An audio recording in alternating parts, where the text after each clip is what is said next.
It's close to 27 years since Harry Potter sat in the Great Hall on his first day at Hogwarts and was sorted into Gryffindor House.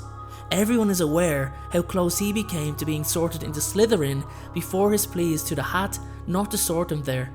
I've always wondered if the Sorting Hat made the wrong decision. Should Harry Potter have been sorted into Slytherin House?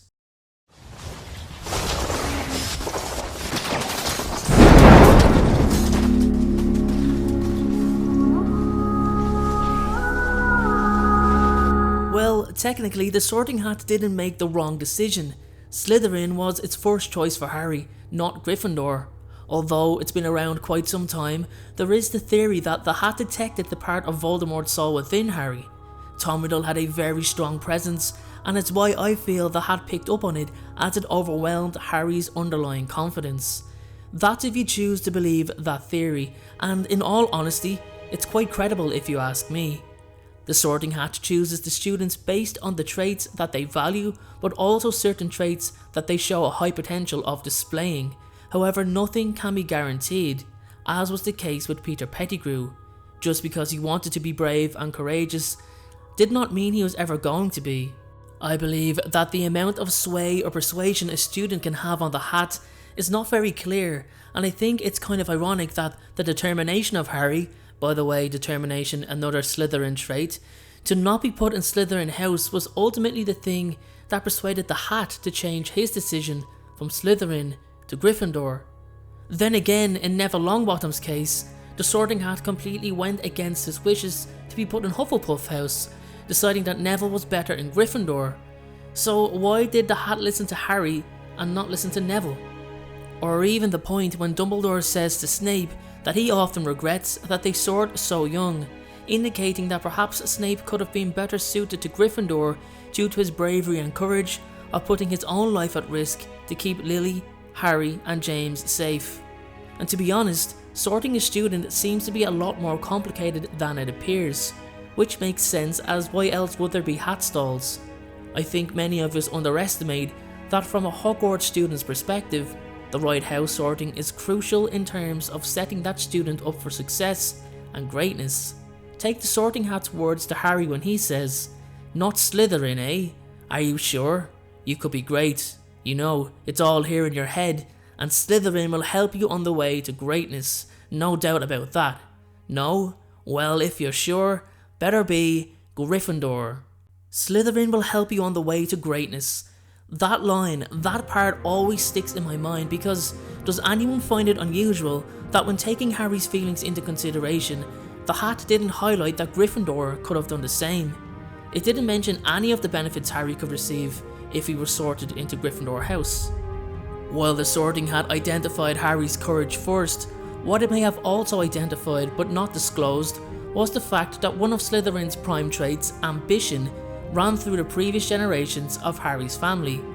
The Potter family tree roots begin with Linfred of Stitchcombe, who would create magical remedies that would set the Potter family on its road to wealth, and included wizards such as Ralston and Harry's great-grandfather, Henry Potter, who would each reach heights in the Ministry of Magic, both serving on the Wizengamot 3 centuries apart. The inclusion of anyone in a position of politics would suggest at least some ideals of a Slytherin, though nowhere is it stated that any Potters were ever actually sorted into that house.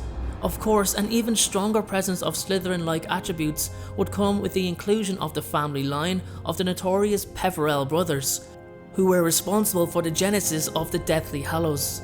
Ignotus Peverell, a direct ancestor of Harry Potter, created the Cloak of Invisibility.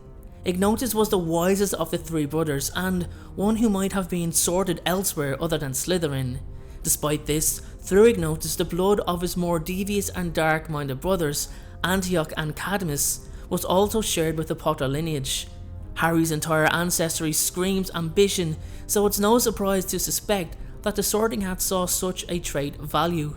Even though Slytherin is tinged with darkness, it's important to remember that it's not an evil organisation with a dark wizard production line. That was ambition.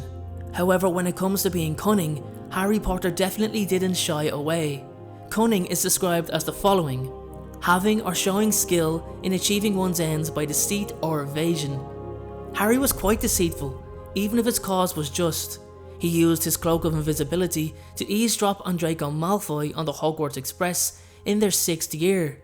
Then he schemed with Ron Weasley and Hermione Granger to steal the shredded skin of Boomslang and powdered horn of Bicorn in order to create Polyjuice Potion in their 2nd year.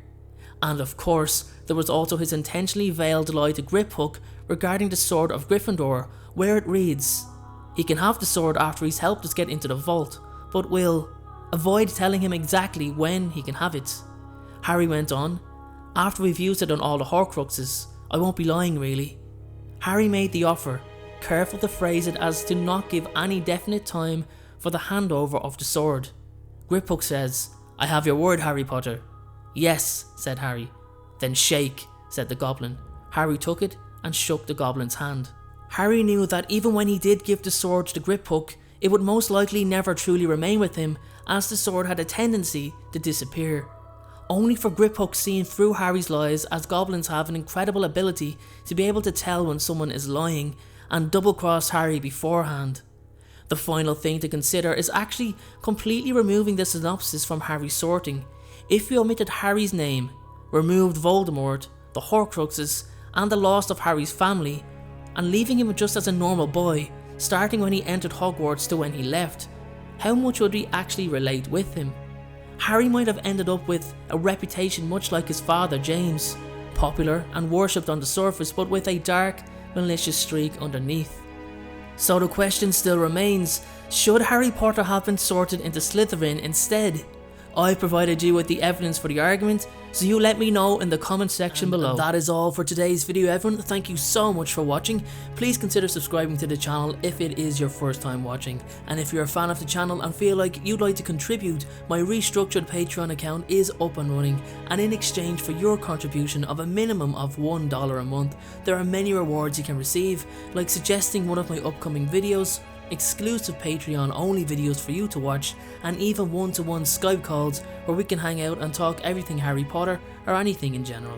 So please make sure to check out some of my other videos on the left hand side of the screen.